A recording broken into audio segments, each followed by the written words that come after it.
Hey, welcome back everybody, Sign here again. I'm just going to do a short video on pretty much crap. On how to break things instantly in creative mode. That's what I'm going to do the video on. Alright, put my part builder back down. Get rid of that.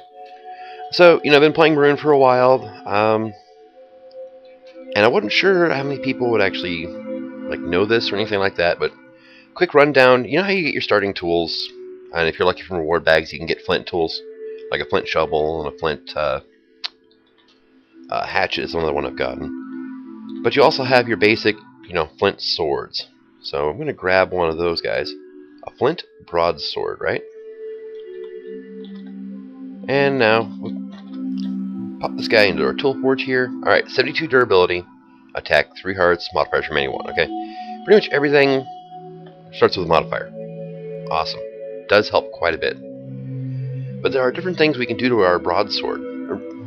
Pretty soon after getting it too, really. As soon as you get access to the tinker stuff, which, if you're lucky with runes like this, well, this one's collapsed and fallen in, you can actually find patterns before you get busy making a base and everything like that. You could actually have some tinker tools if you're good at exploring. And basically by good at exploring, I mean get in, get out quick, and don't get killed by whatever spawner's in there too. So, you can go through, get some blank patterns out of the ruins, which is great. And if you go, say, tool rod pattern here, you can see on here, it'll show you what you can make, right? If you hold shift while mousing over.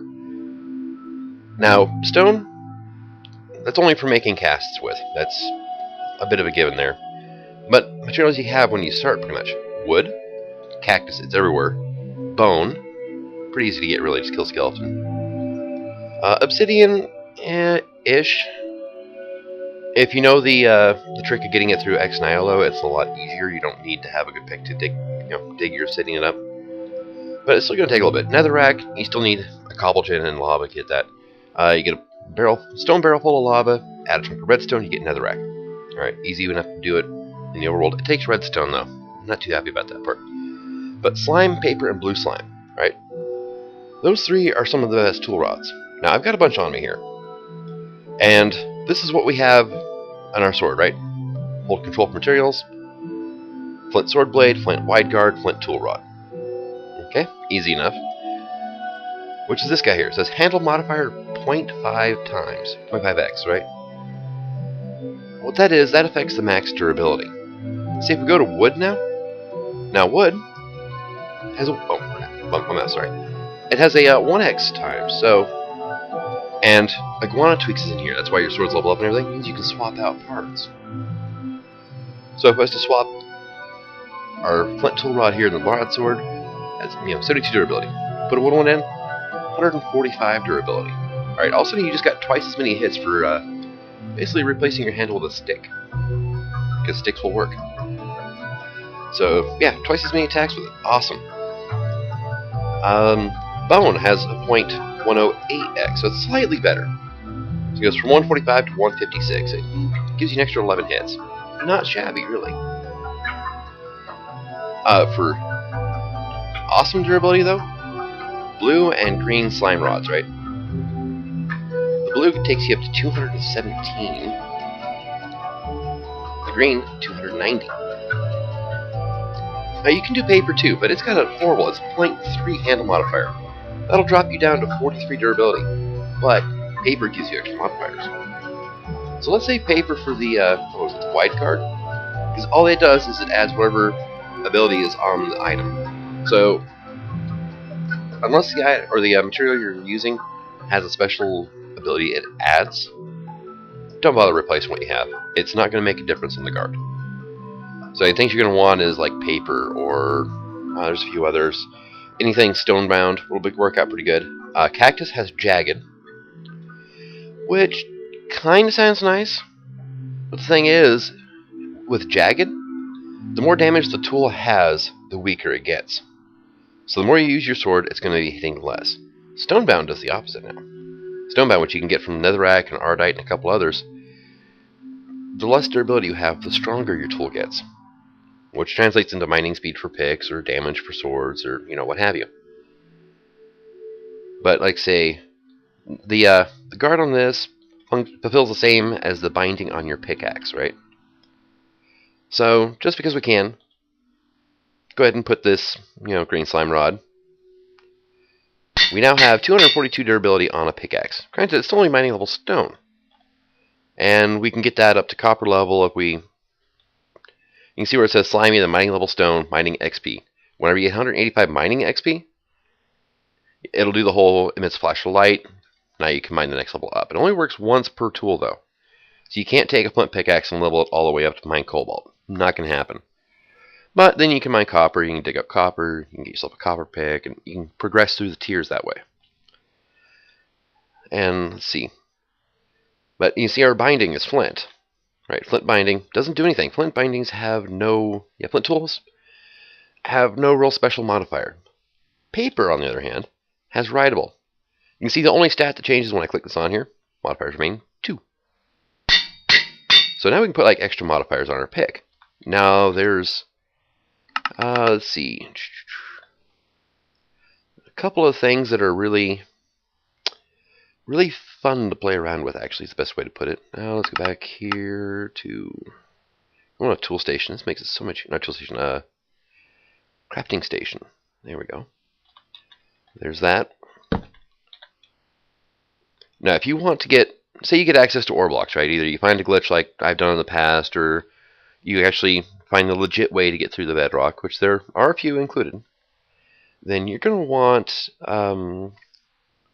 either silk touch so you can take it back and process it, or if you want to process while you're digging, then you want a lava crystal, right?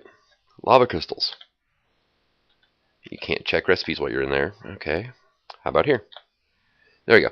4 blaze rods, 4 fire charges, which special mobs you get a lot of fire charges. Otherwise it's simple. It's blaze powder, gunpowder, coal, or charcoal. One or the other. And a bucket of lava, which is pretty damn easy to get really when you get down to it. So it gets you a lava crystal. What that does is it adds lava, which also is auto smelt. You can see here, slimy, writable, auto smelt. Awesome, right? Automatically cooks your cooks any ore you run across.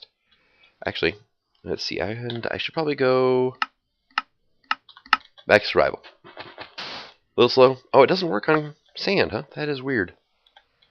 Let's see if I go and get myself a stack of iron ore. Oh, yes, I picked... Alright, I am going to... click out of the window real quick. No. Alright, so I want a cobalt pickaxe head. I didn't want 64 of them, thank you much. And let's get a chunk of flint, right? Because I need to repair this before I can replace it. That is the other thing. You have to have your tools fully repaired. Usually not much of an issue. Wow. Cobalt is a lot stronger. There we go. You can see this little fire thing, and it drops an iron ore, or iron ingot from the ore. And let's see. Back to daytime. This is my test world, by the way. I think this is the Ice Plains. Let's see. Yeah, this is the Ice Plains one. So, just hop in here, mess around. And now we go to our tool station, put our cobalt pick in there, so it still has 1 modifier remaining. Let's see, what do I do that? Okay, 72 at a time. Not horrible, not great. 360, 432, and there we go, 450. Nice. So looking at it now, we have... Lapis times 450, which gives it Fortune 3 and auto smelt, right? And I am just going to get rid of that. So now we got a cobalt pick versus iron ore. Okay. What iron? That was 3 ingots that time, right? That was 1. We have 5. Now we have 8. So it gives you iron from between 1 ingot to 3. Which, if, get down to it, averages out to 2, which is your standard doubling, right? Excuse me. But odds are you're going to get 2 or 3 ingots a lot more often than you're going to get 1. Oh yes, and slimy. I've got on peaceful mode. A slimy characteristic will occasionally spawn little baby slimes. Alright, see, that's 43 ingots now. Auto smelt plus luck. Pretty damn nice, really. And I think actually auto smelt only works if the tool is the one that you need. Like sand, I'd need a shovel. So, yeah. So if you can get it, auto smelt plus lapis, instant ore processing. But for God's sakes, change out your tool rods. If nothing else, go with a stick. And know by the time you get access to a tool station, you're going to have a stick. Do it. You're going to watch your durability double. You know, upgrade your mining head when you can and so on and so forth like that. I mean, that's not the most important part. But you don't want your sword break in the middle of the night while you're facing off against a British zombie and just be bad times for everybody involved. See, 43, 50. So I got 7 ingots that time. So one of those actually dropped 4 for me. So yeah, auto smelt plus fortune. It's a good thing to have.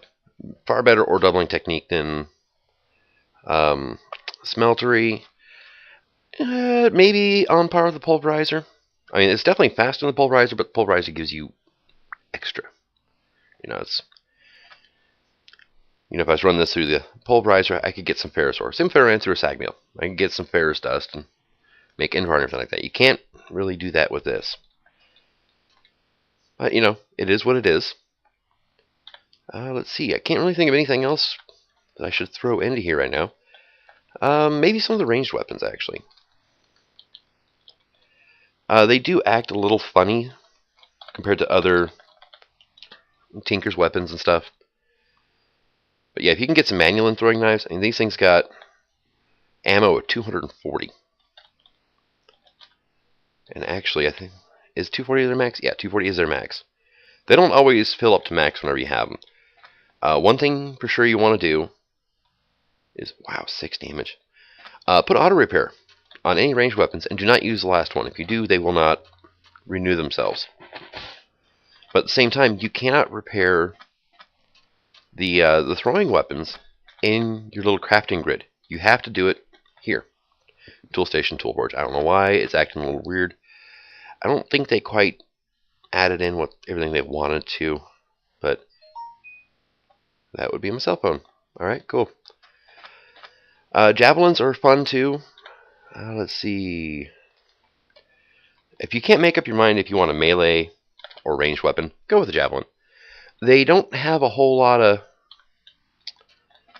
You don't have a whole lot of ammo with them, right? But you can actually do the same amount of damage that you would do from throwing them by just simply punching with them. Now, the throwing animation for javelins is a little weird, right? You right-click with them, and then it's fully automated after that point. You cannot stop. Actually, yeah, okay, well, you can... No, you can't. Okay, that was good to know. Huh, that could be fun. Because I right-clicked there, so it started throwing it.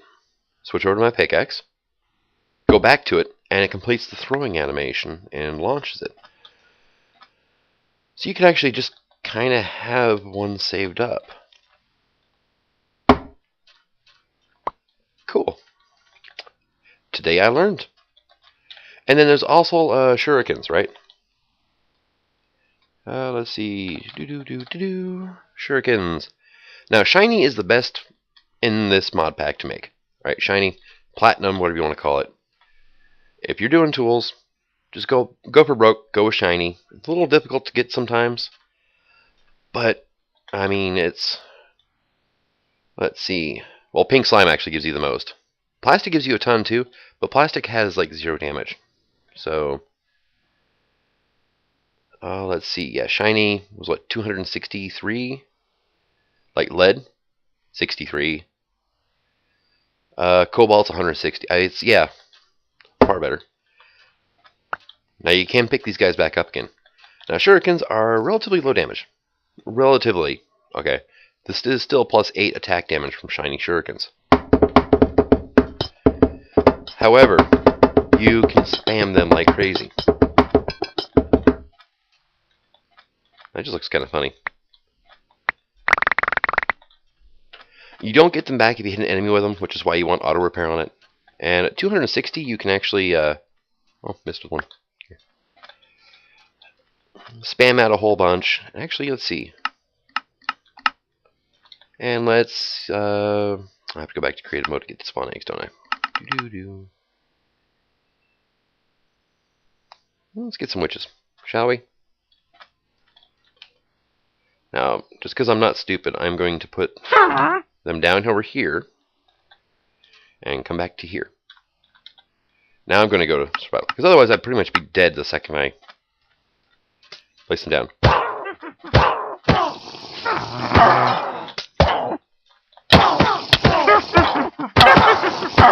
So yeah, shurikens, you can spam them like crazy, so it doesn't matter if you can aim or not. Just let it fly. And it was about 4 hits per witch to kill it. These also have no modifiers or anything on them. Haven't modified them, haven't leveled up. Throwing weapons tend to favor quartz, by the way, when they level up. Not so much on, you know, the smite or the bane of arthropods. They tend to go for just straight attack damage. Not really a bad thing to have.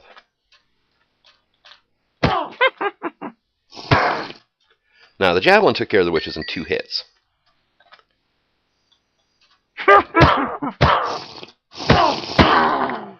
Using it as a melee weapon, twice as much. Okay.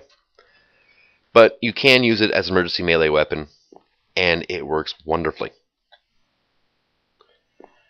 Or as opposed to like the throwing knives, you're just punching them at that point. It doesn't really make much of a difference. Now, throwing knives are kind of my favorite.